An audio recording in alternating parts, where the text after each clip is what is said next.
Hello, this is Adam from Scan Pro Audio, and today we're going to look at the Roland V-STAGE. We've got Andy with us from Roland once again. Thank you very much for coming down to see us. We're going to look today at the acoustic piano section. Yep. So let's dive straight in. Yeah, absolutely. So if you've watched our other overview video, we have different sections on the V-STAGE.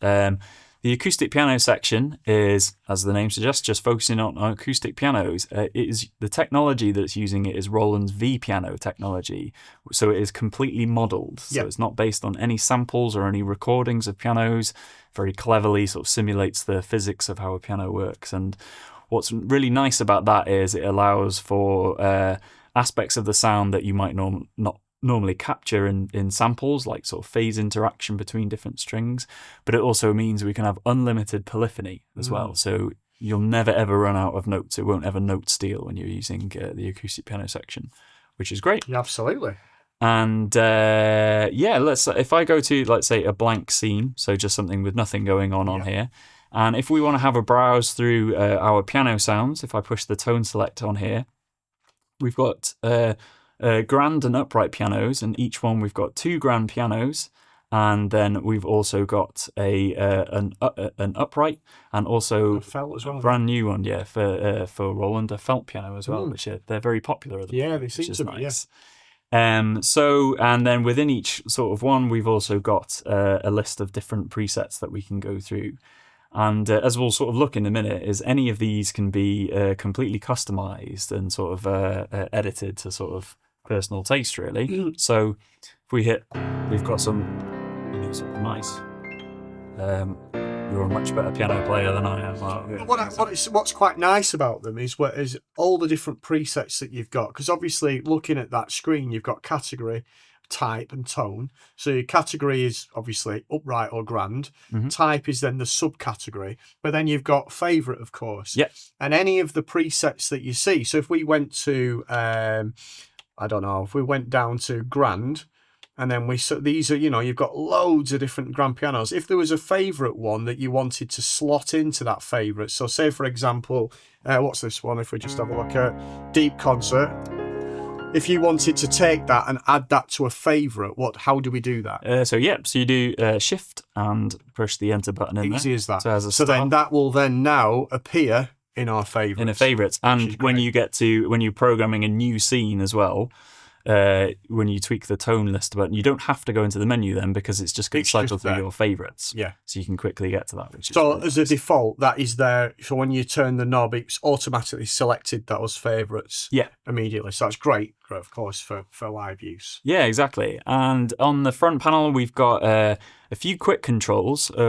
We'll quickly talk about split. We mentioned this in the other one. So if you wanted to quickly layer this with strings or something, I could just turn on piano and strings here.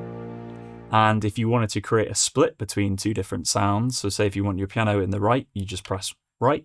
And if you press left, then the sound in that is all down here, which is nice and quick and easy. You've got your volumes and everything, you can set it. But the other thing, just to touch on, actually, I know we have mentioned this on our other V-STAGE content that we've been filming, so please feel free to check those out on our channel. But it is important to mention, and to stress again, really more than anything, is that obviously when you select a piano sound, so obviously, if we go back to the one that we made, any of them really. If we just go to any piano sound, what's quite important, we're on this one here, is I noticed then you said, I've got my piano sound. If I wanted to layer it with strings, and you just press that on and then strings were there, you didn't select strings in the synthesizer. And it's important to mention, it's because even though these other sections are switched off, there are things in there that Roland have selected that might go well with that piano. So, for example, you knew, because it says in the screen there, that there is a string sound there. It's just not selected. And that's important to mention that, I think. Yeah, exactly. There was one that you were playing earlier on. Let me find it. Was it called Detuned Piano? Oh, yeah. It was a good one, that one. It might have been this. This is maybe another similar good example, really. So this one, RD1000 layer. So this is using, if we take off these, is using the RD1000, which is which is actually is quite low in this patch, but sort of a studio rock kind of Yep. piano, but then it also is layered with these other tones. But when you put all three together, it gives it that sort of classic sort of. Yeah, I like that. And yeah, as you say, the other tones that are going on in there have been specifically chosen to really kind of like complement the main tone that's been used in the piano. Yeah, because I sometimes think that is lost in a lot of instruments nowadays, that when you select a preset, even though there's only one sound or one element that is used, those other elements or sections are also set up in case you need them. Yeah. And they are not just, oh, that'll do. They actually work well together. And it's not just that they've selected the sound. They might have selected, I don't know, effects, or they might have selected a level, or everything is kind of there ready for you to instantly bring in and out. Yeah, exactly. And so going back to our the controls on the front. So again, we've got quick controls for, say, octaving up and down. So like when we had with our piano and strings there, you could be playing those together and you might think, well, actually, I'd like to hear, or it's a pad in this instance, maybe I want to hear that in a higher octave. So you can just press instantly do it on any of the part, which is really good. And it's the same for each one. Yeah. And I also like the fact that underneath that as well, you can instantly change the key touch. Yes. Which is, again, is a really good thing, because if you're playing live, you might want a different dynamic, because normally you'd think, well, surely you'd set that before you play, but you might have a sound you want more dynamic, you want it to be brighter or whatever. You can just instantly change that on the fly, which I think is really important. And particularly if you're using the 76 key version of this one, which is a waterfall style keyboard, because that's not quite as weighted. If it's a little easier to hit those higher velocities, so actually putting it on a heavy mode might be might be quite nice. Especially if you, like you say, if you're using a 76 key and you're used to playing a piano, but you want the 76 maybe because you might already have a piano that you're playing along. You might be using this for a palette above your piano. Your touch on a 76 key non-weighted will be different because you're used to a piano. So it's great that you've got that there. Yeah. And also brightness, we talked about that on another video as well. Yeah.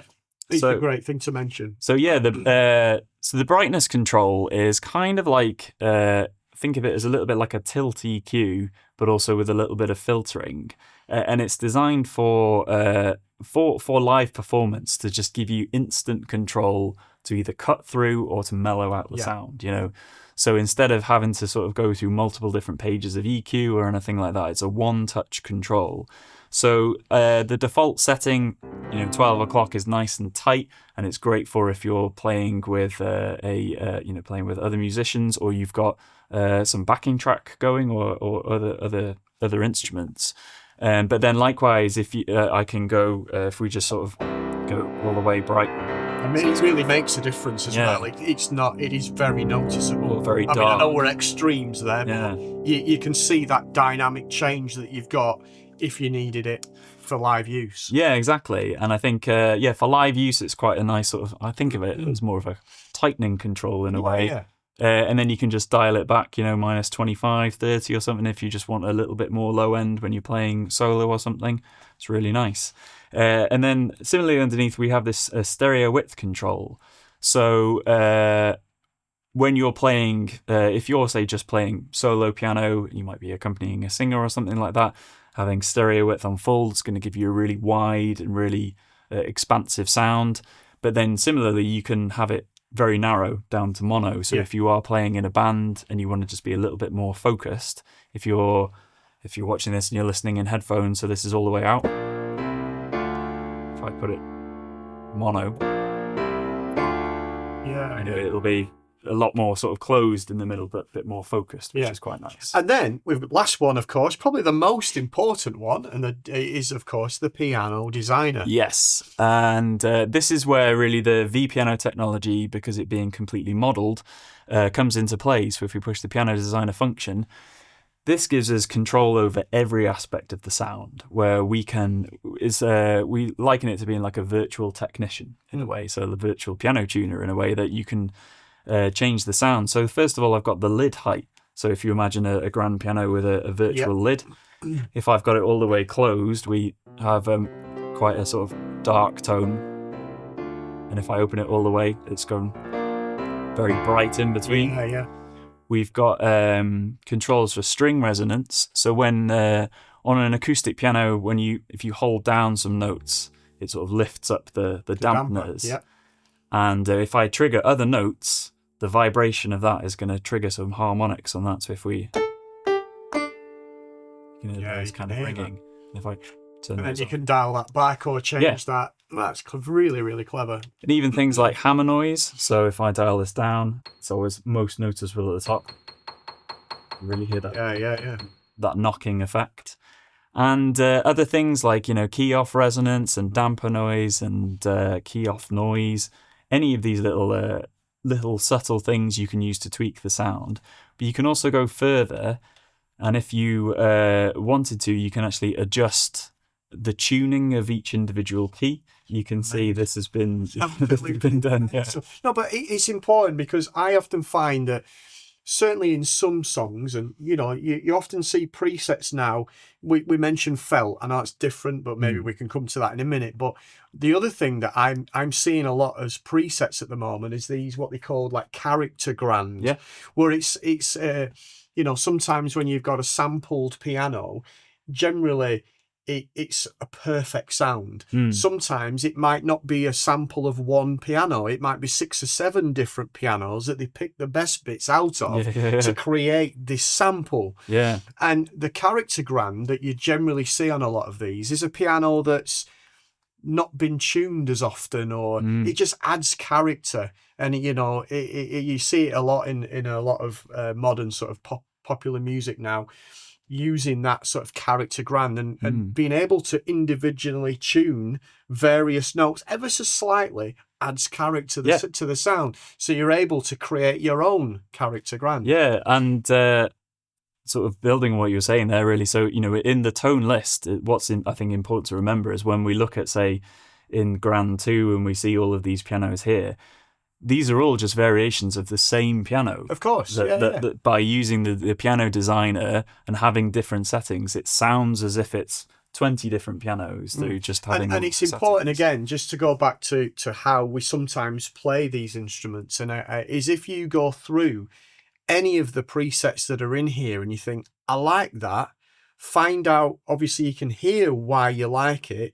But then go into the piano designer and see how that's set up, because then you might be able to maybe make that even more better for your preset that you particularly want. So it's clever that you've got that. We can look at the character of each individual key. So if I put this on a user type, let's just take middle C on here. You can see it's set on -2 on this particular preset. If I take it down to -5, you can see that sounds very different. Yeah. So we've got quite a bit of character variation. Don't forget, this is not changing the volume. It's not changing. It's changing the character. Yes. Not the tuning. It's just giving it a different tonal quality. Yeah, absolutely. And where this can be quite useful. So again, you can pick certain notes and just change it to, again, make your own sound. But also another practical solution is if you're playing at home. I've had this sometimes where you might play I already a note. know what you're going to say. I already play know. a note, and it's just the picture frame's vibrating or something. Rattle. Yeah. It's really in because that frequency. you're just triggering a harmonic. Absolutely. You can tweak that and then save it, and that's great. Another one is that obviously as we get older, our ears change. Some notes, particularly at the top end of the instrument, might become harsh, or they might be shrill or whatever. You can then adjust that for your ears, and it'll be great. I mean, it's amazing. You can really go to this level, this depth, which is nice. And I've definitely spent a good couple of hours at times, just messing around and building, your own piano stuff, and it's really good fun. And we've also got then control over level and panning, and it has its own EQ as well. So in addition to, I mentioned about the brightness, so you could, if you wanted to, you could have quite a bassy sound using the brightness control, but then still dial in some more top end in the part EQ if you wanted to, as an example.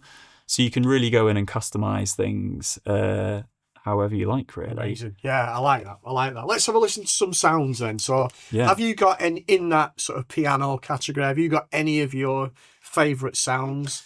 Yeah, so I'm just going to go to an initial scene. So the German concert on its own is really, really nice. And I might default to you because you're a better piano player. Well, You're bigging me up. You're bigging me up here.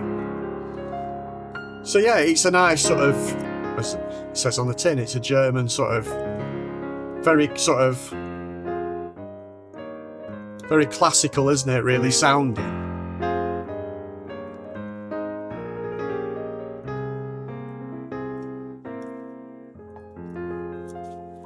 And I also really like, so let's have a listen to the upright piano. So this one, the recital upright, is really nice actually. Oh, you can hear it straight away.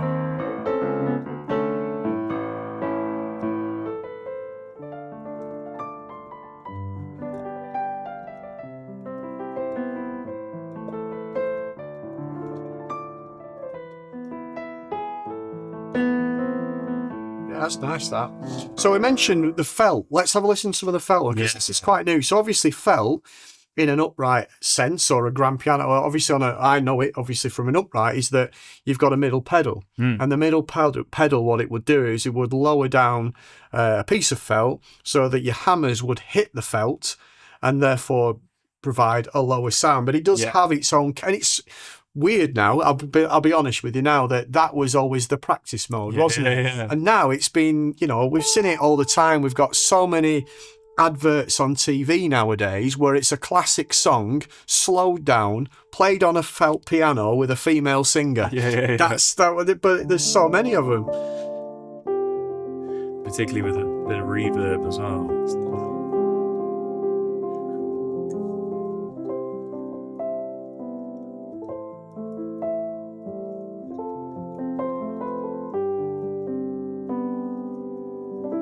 Yeah, it's a great sound. Yeah, it's a lovely sound. It's really nice. And as you're saying, so the reverb effect, you can really sort of dial that in if you wanted something like it.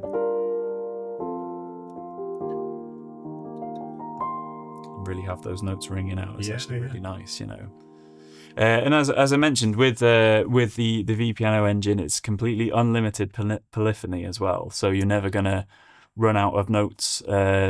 It's not so something that you come across as much these days, but a lot of older keyboards in particular, they had a bit of a limitation in terms of the polyphony. It's funny that you say that, but there is a limitation, because even some of the even if you got 128, 256, sometimes when you're playing a sound, it's playing in stereo, you might have effects on it, you might have different layers, you might be layered with we've got organ, piano, electric piano, synth, you've got all these different engines, if all those are running, and before you know it, and also if you're playing a sustain and you are doing some kind of run, all those notes are added together, because you will very quickly run out of notes. And it depends if you want something that it's a V-stage, it's a stage instrument, it's a professional stage instrument, it's something that you do need to be reliable, and you don't want notes to disappear. We've talked about smooth sound transition, again, something else that's really important nowadays. If you want to hold a note and dive through and these different patches, the sound doesn't change, and it's really, really important. And it's a great sound. Nice. So thank you. So no problem. That was our first look at the acoustic piano section on Roland V-STAGE. So don't forget, if you want to find more content on Roland V-STAGE, you can check us out on scan.co.uk, or of course on our channel at Scan Keyboards, where we have a playlist of all different content for the Roland V-STAGE. So thanks very much, Andy, and we'll see you next time. Bye-bye.